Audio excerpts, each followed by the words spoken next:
और जब कारगिल की घटना हुई इसमें विक्रम बत्रा के बारे में, संजय कुमार के बारे में, जिन्हें परमवीर चक्र मिला था, मनोज पांडे थे। मनोज पांडे से इंटरव्यू में पूछा गया एक बार कि आप क्यों ज्वाइन करना चाहते हैं आर्मी, तो उन्होंने कहा कि परमवीर चक्र के लिए।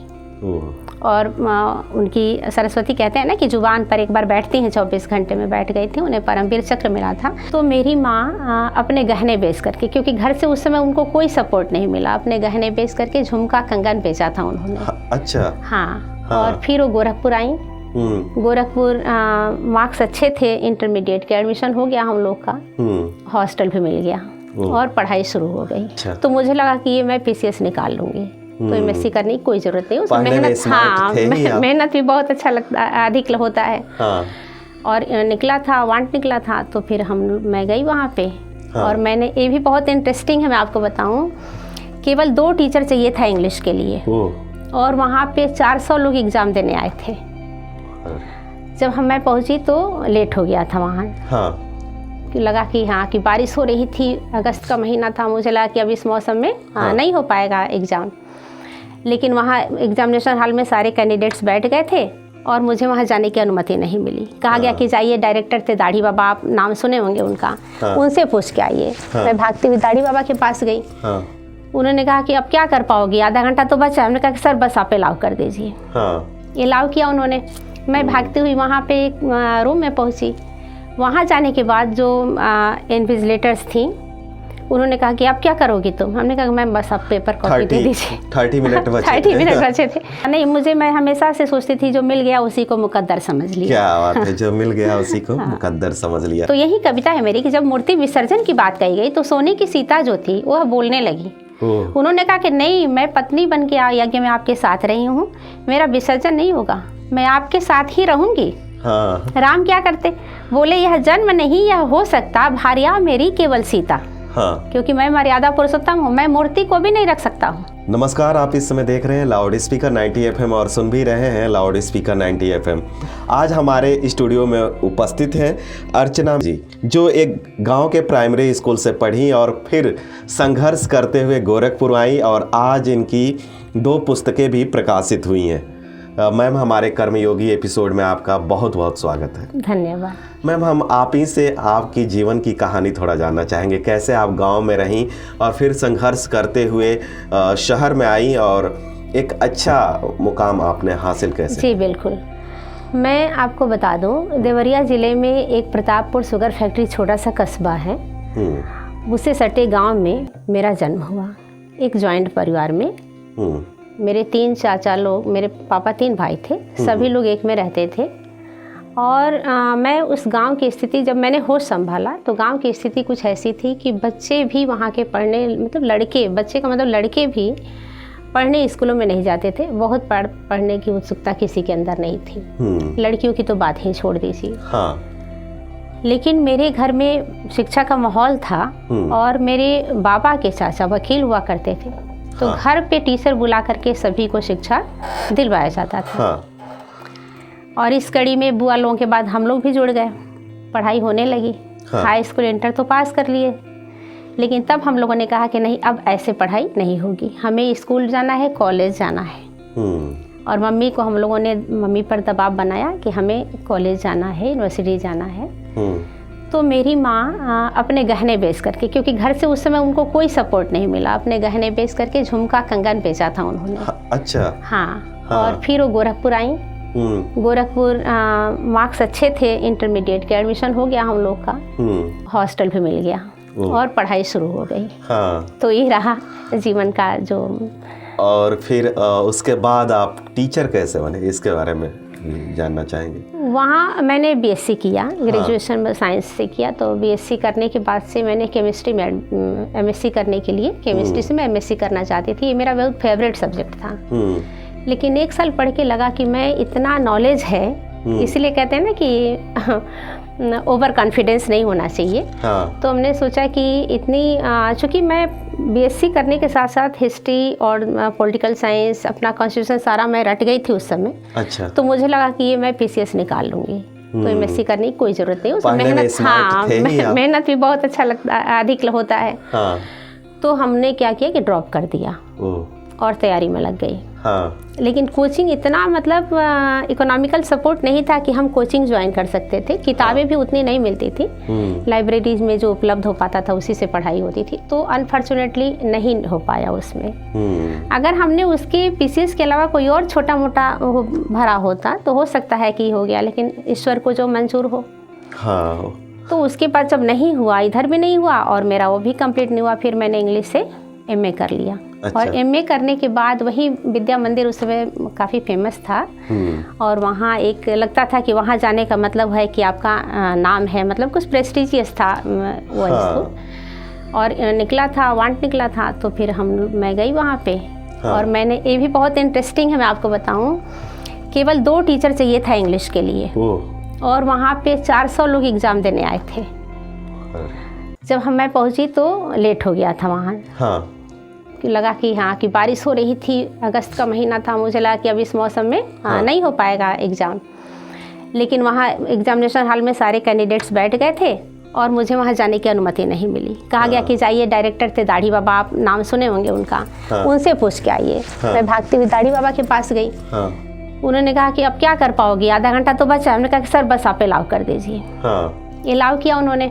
मैं भागती हुई वहाँ पे एक रूम में पहुँची।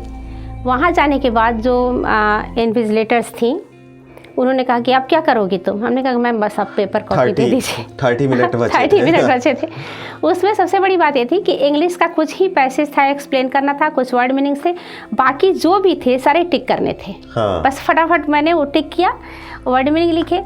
और अब जब संख्या मैंने देखा तो कहा कि बस ये तो गोरखपुर ये महानगर के पढ़ने वाले बच्चे हैं, मैं गांव की हूँ, तो मेरा तो होने से रहा। लेकिन जब मैं 3 दिन बाद रिजल्ट देखने गई तो सबसे ऊपर मेरा नाम था इंटरव्यू के लिए। इंटरव्यू के लिए उन्होंने 10-11 लोगों को सिलेक्ट किया था, जिसमें सबसे ऊपर मेरा नाम था। इंटरव्यू में भी सिलेक्शन हो गया और फाइनली मैं टीचर बन गई।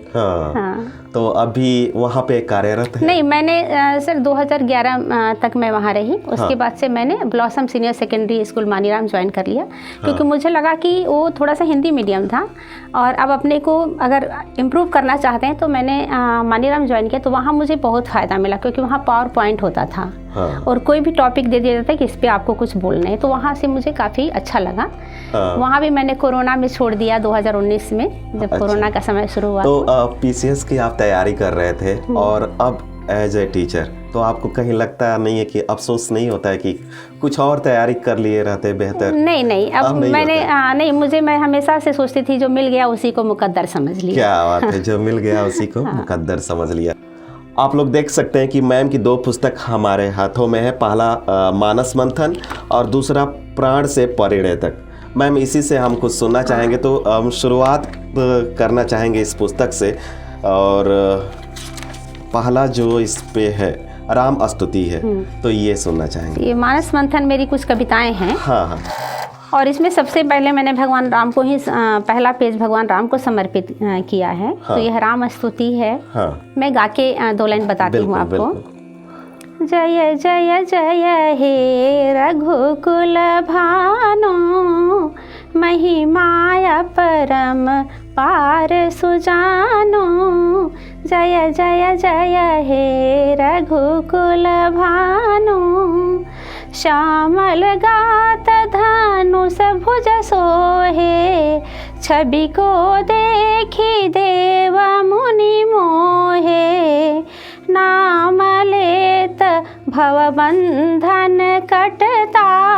धन्य रसना जो राम को रटता, कर मन हर पल राम का ध्यानो।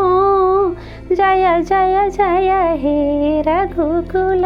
अर्चना मैम, आप स्वर्ण सिया एक कविता लिखी हुई है, उसको सुनना चाहेंगे हम। हाँ, ये किंवदंती है। सारे पुराणों में तो नहीं है, लेकिन कुछ पुराण इसको कहते हैं कि जब सीता चली गई जंगल में, जब राम ने उन्हें छोड़ दिया या उपेक्षित कर दिया, तो ऋषि मुनि को जब राम ने बुलाया कि क्योंकि उनके ऊपर ब्रह्म हत्या का दोष लग गया था, तो कहा गया कि आप जब तक आप यज्ञ नहीं करेंगे तब तक ब्रह्म हत्या, रावण ब्राह्मण था, आपने रावण की हत्या की है, ब्रह्म हत्या का दोष है आपके ऊपर, तो इसके लिए आपको यज्ञ कराना होगा। लेकिन मुश्किल ये था कि बिना नारी के यज्ञ हो नहीं सकता था, और हमारे प्रभु राम ठहरे मर्यादा पुरुषोत्तम। हाँ। दूसरी शादी तो करनी नहीं थी उन्हें। हाँ।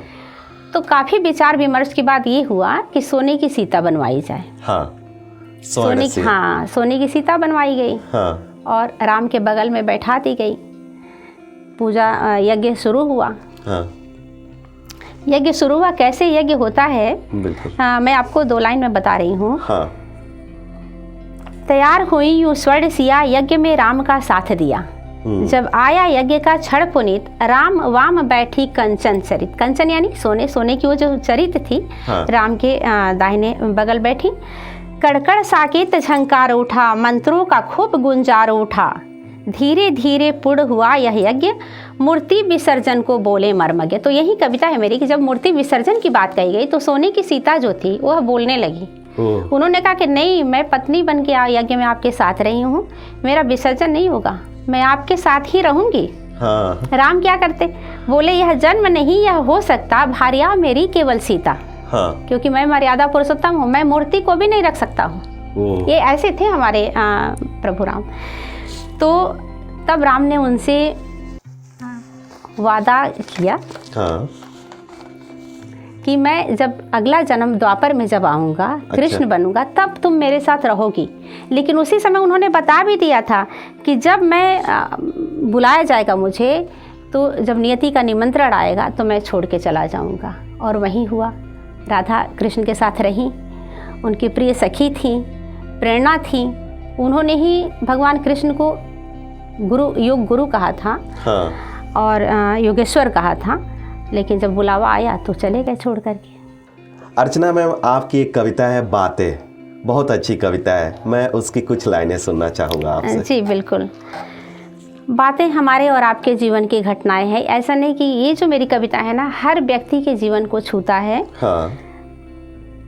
शुरू की पंक्तियां हैं, मानस पट पर आती हैं घुमड़ घुमड़ कर बातें। मानस पट पर घुमड़ घुमड़ आती है रोज पुरानी बातें। कुछ तो हर्षित करती मन को, कुछ देती है तीव्रतम घाटें। तो कुछ बातें हैं जो हमें बहुत अच्छी लगती हैं, लेकिन कुछ बातें जो हैं वो आघात पहुंचाती हैं। समय एक सा रहा कभी ना, समय कभी एक सा रहता नहीं।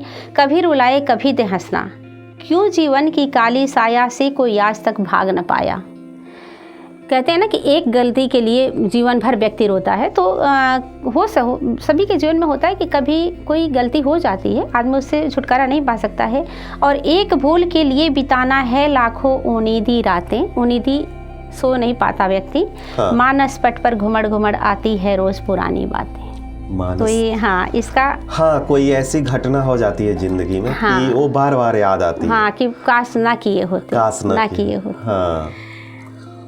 और इसी में मैंने जीवन की घटना को कर्ज से भी जोड़ दिया है। तो कुछ आखिरी पंक्तियां मैं आपको बताती हूँ। मैंने भी एक कर्ज लिया था। हाँ। क्योंकि कर्ज जो लेता है वो कर्जदार ही बन के रहता है, जो दानी होता है उसके जैसा जीवन किसी का नहीं होता। हाँ। मैंने भी एक कर्ज लिया था, मन पर भीषण दर्द लिया था, तिल तिल जलकर ब्याज चुकाया। ब्याज पैसा सब चुक गया। हाँ। अंतर मन पर धुल ना पाया।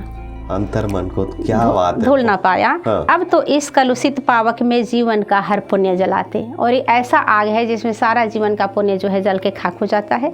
और मानस पट पर घुमड़ घुमड़ आती है रोज पुरानी बातें। तो ये कविता जो है हम सभी के जीवन को कहीं ना कहीं छूता है। सही छू रहा है कि कुछ गलतियां ऐसी हो जाती है। हाँ। आपने कितनी अच्छी तरह से उसमें वर्णन किया है कि वो बार बार याद आता है। हम पुण्य भी करते हैं तो अब तो इस कलुषित पावक में यह ऐसा काला आग है जिसमें जीवन का सारा पुण्य जल के खाक हो जाता है। मैम, आप कारगिल पे कविता लिखी हुई है और वो लाइनें हमारे लिसनर व्यूअर सुनना चाहेंगे, वो भी लाइनें। कारगिल 1999 में ये घटना हुई थी। हाँ। और उसके पहले तो हमारे बहुत सारे देश के लिए बहुत से युवा शहीद हुए। भगत सिंह, चंद्रशेखर, इनके नाम को किसी परिचय का मोहताज नहीं है इनका नाम।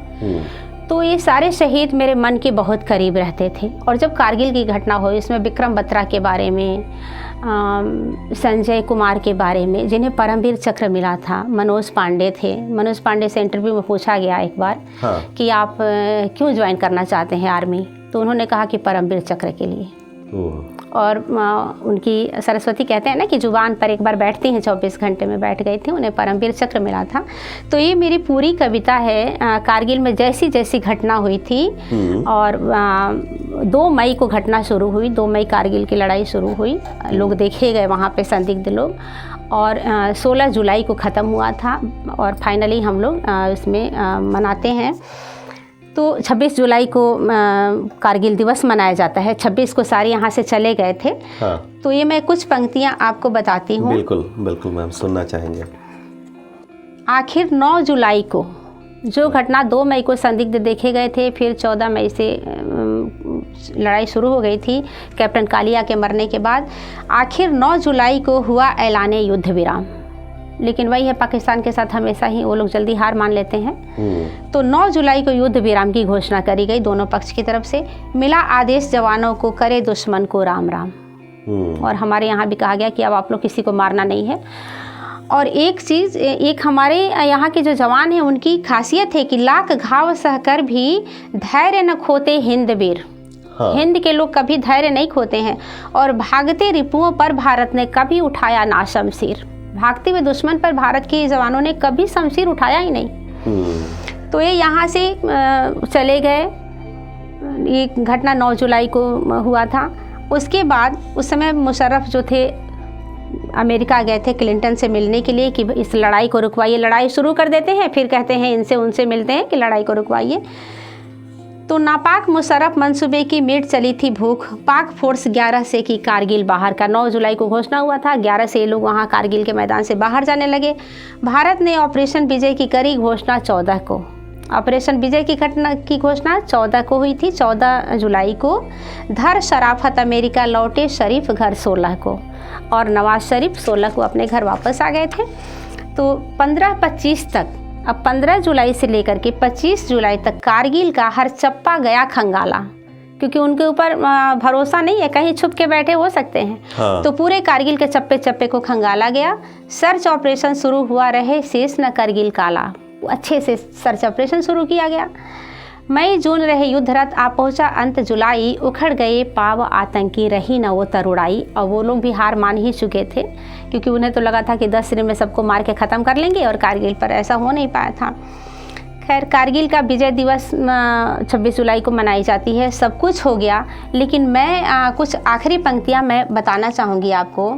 बिल्कुल कि यह कथा हिंद के वीरों की, करगिल के उन शूरवीरों की, जो दिव्ययान पर चले गए बिछा सेज शमशीरों की। कितने दीप बुझे होंगे, कितने सिंदूर मिटे होंगे इस महायज्ञ की ज्वाला में, कि जितने सपने टूटे होंगे। उन्नत भारत भाल किए है कर्म तुम्हारा धर्म पुनीता, शौर्य गीत है धर्म ग्रंथ मानो कोई मानस गीता। मैं हमेशा कहती हूँ कि हमारे शहीदों का जो जीवन गाथा है किसी रामचरितमानस से, किसी भागवत गीता से, किसी महाभारत से कम नहीं है, किसी बाइबल से कम नहीं है। हे भारत माता के प्यारों, पलकों पर तुमको राखूंगी, इस जीवन खंड के आखिरी क्षण में नाम तुम्हारा बाचूंगी। क्या बात है मैम, बहुत ही अच्छी लाइन है ये। और पूरा वो कारगिल को पढ़ने के बाद ऐसा लग रहा है कि सारी घटनाएं आंखों के सामने दिख रही है। हाँ मैम, और जाते जाते एक और आपकी बहुत ही फेमस कविता है, सागर और जीवन। ये हमारे लिसनर व्यूअर को भी सुनना चाहेंगे आप।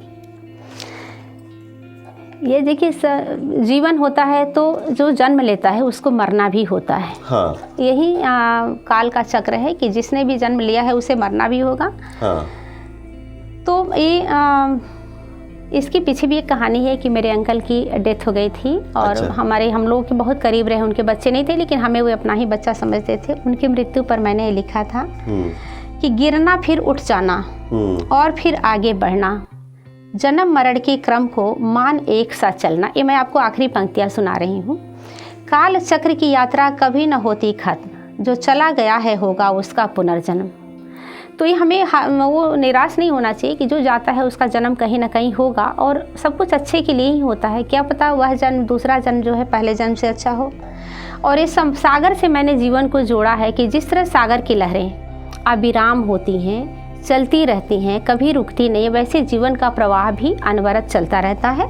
तो तेरी लहरें ना रुकती हैं, तेरी लहरें यानी समंदर की लहरें, तेरी लहरें ना रुकती हैं ना थकती हैं, अविराम हैं। सानिध्य तुम्हारा पाकर धरती बनती अभिराम है। समंदर का अगर पानी का साथ ना हो तो पृथ्वी बंजर हो जाएगी, और पृथ्वी अभिराम हो जाती है, सुंदर हो जाती है जब उसे पानी का साथ मिलता है।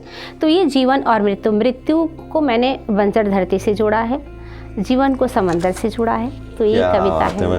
मैम, अगर इस पुस्तक को कोई लेना चाहे प्रण से परिणय तक, हाँ। और मानस मंथन, हाँ। तो कहाँ से मिलेगा उसे पढ़ने के लिए? सर एक ये कमल ऑफसेट दुर्गाबाड़ी पे प्रिंटर्स है। अच्छा। तो वहाँ से किताबें आप किसी को भी उपलब्ध हो जाएंगी। हाँ, बहुत बहुत धन्यवाद मैम हमारे स्टूडियो में आने के लिए और हमारे लिसनर व्यूअर से अपनी जीवन यात्रा को साझा करने के लिए, और साथ साथ इतनी अच्छी अच्छी कविताएं भी हमारे लिसनर व्यूअर को सुनाने के लिए। अगले किसी और एपिसोड में आपसे होगी मुलाकात। तब तक देखते रहिए, सुनते रहिए लाउड स्पीकर 90 FM। बजाओ बजाओ जरा झूम के बजाओ। नमस्कार।